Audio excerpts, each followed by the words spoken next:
नमस्कार दोस्तों, आज की कहानी है बक्शा। आज सासू माँ की 13वीं है।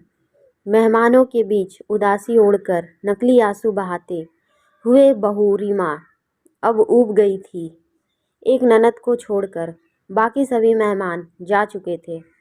अब उसे इंतजार था कि सास की विरासत में छोड़ी हुई चीज़ें देखने का।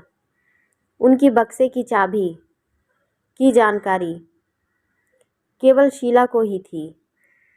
उसने सबके सामने बक्से को खोला। सामने ही लॉकर की चाबी और एक कागज का पुर्जा पड़ा था। शीला ने माँ का लिखा हुआ संदेश पढ़ा। माँ ने अपने जेवर इकलौती पोती और बेटी के नाम किए थे। कैश रुपयों पर बेटे का अधिकार था। उनके सभी नए पुराने कपड़े गरीब महिलाओं में बांट दिए जाने का जिक्र था। एक सीलबंद पैकेट था जिसके ऊपर एक पिन किए हुए कागज पर लिखा हुआ था, यह पैकेट बहू के लिए है, लेकिन वो इसे अपने बेटे मेरे पोते प्रिंस की शादी के 1 वर्ष बाद ही खोल सकेगी। मेरी अंतिम इच्छा के अनुसार तब तक यह बैंक के लॉकर में रख दिया जाए। जब बेटे ने वह पैकेट बैंक के लॉकर में रखवा दिया, दिन गुजरते गए। 6 महीने के बाद प्रिंस की शादी हो गई। सगाई पहले ही हो चुकी थी। बहू बेला के घर में आते ही रीमा अच्छा महसूस की। अब वह अपना ध्यान अपने पति और अपने स्वास्थ्य पर ही देना चाहती थी। वह बात बात पर बहू को आदेश देती, लेकिन बेला उसके कहे के को एक कान से सुनकर दूसरे से झटक देती। सास की कही हर बात का उल्टा जवाब देती। धीरे धीरे उसने सास को रसोई से बेदखल कर दिया। समय गुजरता रहा। रीमा हालात से समझौता करती गई। अब पुराना संयुक्त परिवारों का जमाना नहीं रहा, जब सास बहू पर हावी हुआ करती थी। आज की बहुएं सास को अच्छा होने का मौका ही नहीं देती, बल्कि ऐसा माहौल पैदा कर देती हैं जिससे उसे बुरा साबित किया जा सके, और मौका मिलते ही पति को लेकर उड़ जाती हैं।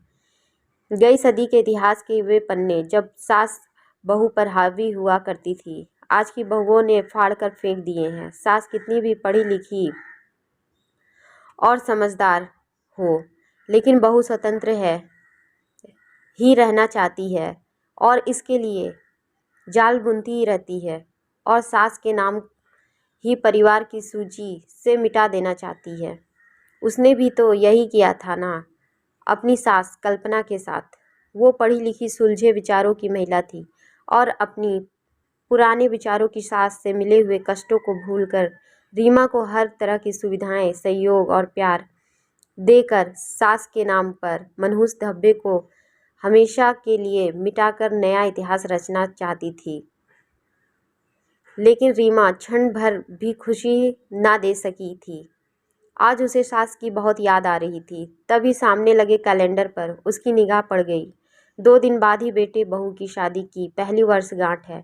सास की वसीयत के अनुसार 1 साल पूरा हो चुका था, जिसमें लॉकर से अपने नाम का पैकेट निकलवा कर ले आई। मन में उथल पुथल मची हुई थी कि आखिर उसे सास ने क्या दिया होगा।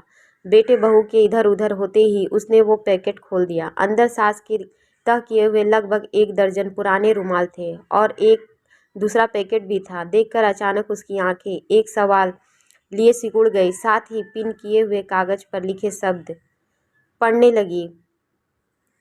बहू, ये वो रुमाल हैं जिनसे मैं बेटे का विवाह होने के 1 साल बाद से मृत्यु उपरांत आंसू पोंछती रही। पढ़कर उसकी आंखों से अविरल आंसू बहने लगे। रोते रोते उसने दूसरा पैकेट खोला।